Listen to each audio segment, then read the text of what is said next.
A song for the children who never came home. Many Canadians have only just begun to understand the extent of the horrors that occurred in residential schools. But Indigenous people have carried the dark truth all along. My grandfather was a survivor of the residential school system. As a child, he dug graves at the residential school to bury other children. Robin Bourgeois is a survivor, just like all the Indigenous people at St. Catharines City Hall today and across Canada. We survived the thing that was meant to kill the Indian.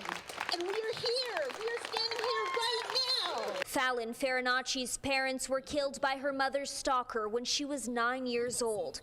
The Red River Métis woman says because of her trauma, she was pushed away from her indigeneity. I was, as I said, the government's dream come true, being assimilated and not knowing and not having that connection to culture and land. And so I call it, for myself, identity trauma.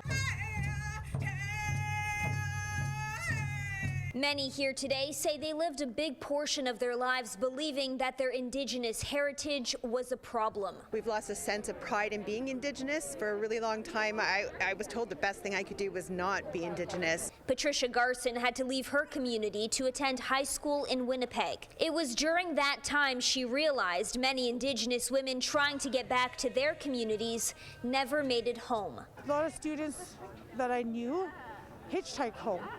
And then from today with Facebook and all that, I tried searching for them. They never made it home. Many Indigenous people here today say they hope this day becomes an opportunity for Canadians to learn. It's about sharing that awareness. It's about listening to the stories of the Indigenous people. Bourgeois says she still thinks about her grandfather digging those graves. What that must have been like as a little kid, digging graves, knowing full well that you could end up in one of them.